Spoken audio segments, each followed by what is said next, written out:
Okay, so today I'm going to be talking about the 1996 film Eraser with Arnold Schwarzenegger, and specifically I'm going to be talking about the Blu-ray in context of it being an upgrade from the DVD, which is pretty obvious if we're talking about quality. But if you've seen my other videos, I tend to be fairly selective when it comes to recommending Blu-ray upgrades when the extra features are actually omitted. In this case, I'm happy to say that there isn't a problem. I can get rid of my DVD when now that I've rebought this, because I'm not losing anything in terms of extra features, because this has pretty much everything that you want. So, although there aren't many extra features, this one didn't really have any, so it's not a problem, apart from the trailer. So anyway, let's just get into the film first off before I start talking about the specifics of this. If you haven't seen this film, it's a fairly underrated and lesser-known Schwarzenegger film, to be honest. And to me, it kind of marks the end of an era, because in context, Schwarzenegger did pretty much a decent action film every year, at least one film a year sometimes. And, well, I'd say from about 1982 or 3, whenever it was that he did Conan the Barbarian, I think it was 82. I mean, done films before that, but that was pretty much the first big out-of-the-park kind of action film that he did that was a big success. Clearly, Schwarzenegger and Stallone were the main guys in terms of the action film franchise back in the 80s and 90s. Granted, I do like Van Damme and Seagal and Dolph Lundgren. A lot of their films of that era are also very good, but it goes without saying that Schwarzenegger and Stallone were the two main guys. So, as I'm going back to my point I was making, it felt like Schwarzenegger was bringing out an action film every year since that first one that he did with Conan the Barbarian. So for about 15 years, pretty much. Then in 96, when Eraser came out, it was pretty much the end of that era.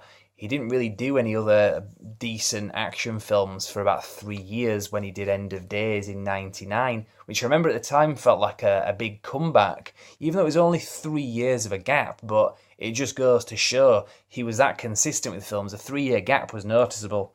I know he'd had a few issues. He'd had some heart surgery around about 1997. Also done Batman and Robin, which was a big box office flop, basically.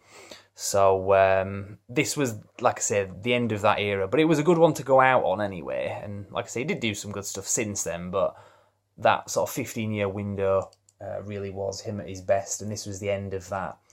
So don't get me wrong, there's some really stupid stuff with this film as well. Some god-awful CGI. Some CGI alligators or crocodiles, whatever the hell they're supposed to be. It's hard to tell.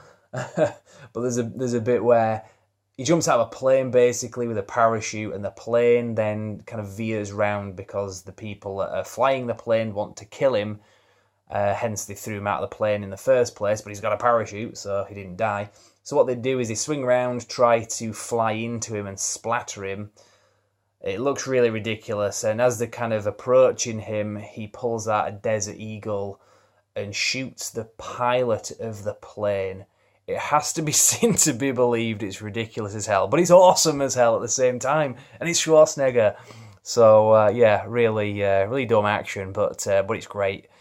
So this, like I said, this is a film that I've loved and rewatched many times since 1997. And one thing that always annoyed me about it was the heavy censorship on the VHS videotape version. I seem to remember we had it ex-rental, and then I upgraded a few years later with the DVD, which again had some pretty heavy censorship. The BBFC, I think, were quite brutal sometimes, ironically, with Schwarzenegger and Stallone films. Stallone films like Rambo 3, for example, and I've spoken about this in previous videos on the channel, were quite heavily criticised and edited by the BBFC. So in the UK, that is. So if you're unfamiliar with what I'm talking about, it's the British Board of Film Classification, or whatever the hell it's called. And they seem a bit more relaxed nowadays, but back in the day, they were, yeah, like I say, it was what it was. So when I upgraded onto the Blu-ray, I was kind of hesitant to do so without making sure that it was going to be an uncensored version, and luckily I managed to get a hold of this. Now this looks like some kind of imported version, although all the writing is in English on there, and it is multi-region. Well, I don't know if it's multi-region, but it plays region B, which is the UK. So that's great, and it wasn't difficult to get hold of. In fact, to be honest, I think that Blu-rays in the UK of this film are pretty hard to get anyway. I don't know if it had ever got a general release, or if it did, it was fairly limited, because this was the first one that popped up anyway on Amazon that I found. So it is uncensored, I'm so glad to say, because like I say, for about 20 years I've watched this film so many times, and I've always noticed the bits that were edited. So I knew watching this what to look out for, and it was kind of great to see. So, for example, in a film you'd have like somebody firing a gun and it sounds bang bang like that. In this version it was like bang bang, and it cut like that, and it was so obvious. This one, like I say, puts all that back, and in terms of extra features anyway, there's not really much on here. I didn't actually check, to be honest, but there was only the trailer on this anyway, so I'm happy to report I can get rid of the old DVD.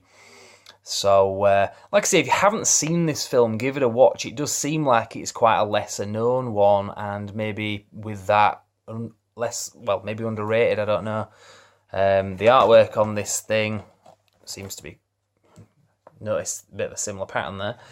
Do you remember these old DVD cases? They'd have this sort of cardboard thing with a plastic spine that you pop open there, and there you can see the inside with a sort of chapter menu there. In fact, I've got the receipt here from Woolworths. You don't see right a lot of these nowadays. Obviously, Woolworths closed down. How much did I pay for this back in whenever it was?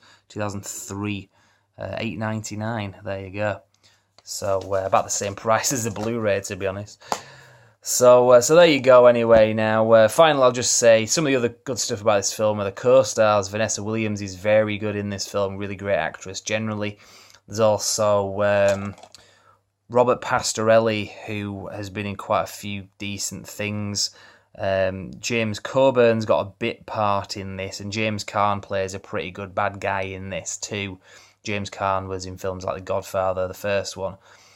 Now, the score was done by Alan Silvestri, who obviously did Back to the Future and Predator, and more recently did the Avengers Assemble in 2012.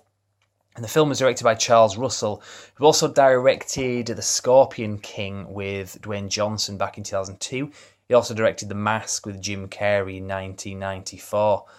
I think the only other film of his that I know was probably my favourite of the Nightmare on Elm Street series, Nightmare on Elm Street Part 3, The Dream Warriors. So a pretty good director of this. He hasn't done much more than that, but, you know, some pretty good films under his belt there. So pretty much all I've got to say anyway. Like I say, if this is a film you haven't seen, check it out. If it's one that you've got on DVD or not got at all, I recommend this version. It's fairly easy to find on Amazon. If you're in the USA, it's probably not a problem, but for me in the UK, like I say, for the longest time I could only get the censored version of it. I've only just got around recently to upgrading. Should have done it earlier, but there you go. Right, I'll leave it there now. I've done similar videos on the channel talking about Schwarzenegger films if you found this of interest. In fact, the last video I did was about the Terminator 2 4K upgrade. And I was talking about how I was a bit pissed off that it's the theatrical cut only. You can see what I mean by going back on the channel. I've done other videos, talked about Commando in the past, similar situation to this, Last Action Hero. In fact, I'll probably do a Running Man review at some point. I did a review of Running Man the game, actually, for the Amiga 500, I think, a few years ago, so you can check that out anyway. But for now, I'll just leave it there and say this is Brandx Reviews. You can follow us on Facebook, Instagram, and obviously on YouTube. For now, I'll just leave it there and say thank you very much for watching.